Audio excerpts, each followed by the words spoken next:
C'est à toi. Je vous présente Qui veut le cœur d'artichaut d'Emmanuel Trédez.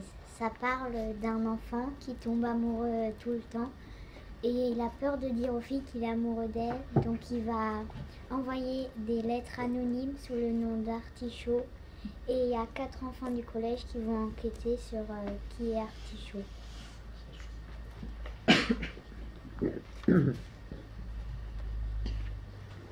Après 2 heures de balade, les 2 amis s'asseyent sur un banc pour déchausser leur roller. Suzy fait d'abord comme si de rien n'était pour laisser à Benjamin la possibilité de prendre l'initiative. C'est un échec. Elle décide de prendre les choses en main.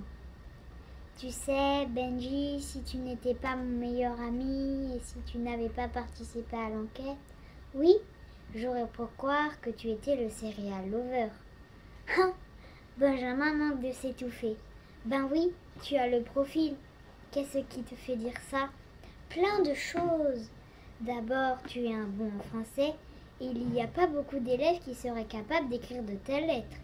On en a déjà parlé et on a conclu que le serial lover avait sans doute reçu un coup de pouce d'un adulte ou d'un grand frère. D'accord, mais il y a encore autre chose qui m'a frappée. C'est que le serial lover donnait ses rendez-vous devant la statue de Condorcet. Et tout le monde sait que tu admires particulièrement le bonhomme. C'est que le serial lover aurait lu et apprécié mon article, pas comme d'autres. Décidément, tu as réponse à tout. Bon, je poursuis. Tu as beaucoup d'humour, comme le serial lover, et tu aimes bien les jeux de mots. Le pseudo aurait pu être de toi. Il y a plein de gens qui ont de l'humour et qui aiment les jeux de mots. Mais je ne m'appelle pas Arthur, ni Chaud, et je ne suis pas breton. Pourquoi j'aurais choisi ce pseudo?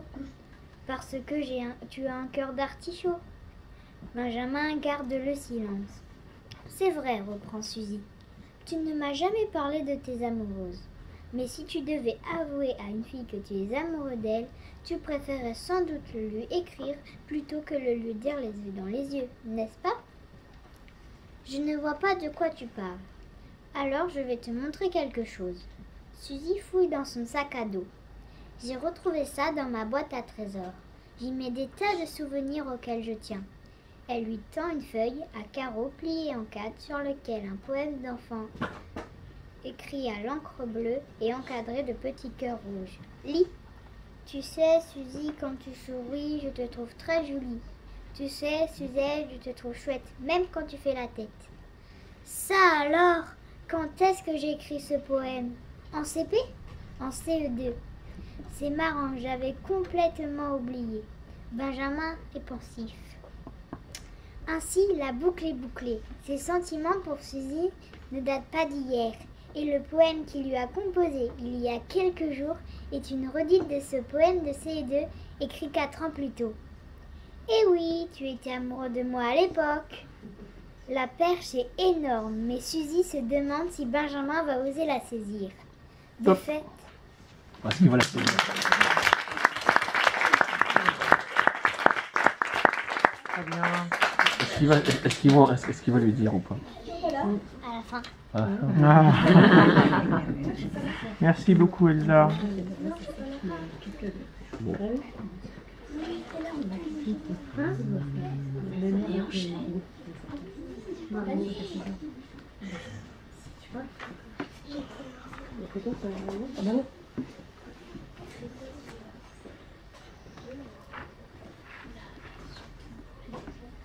Pourquoi tu rigoles?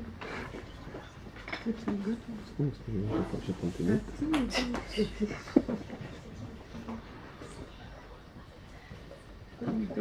Non, c'est pas facile.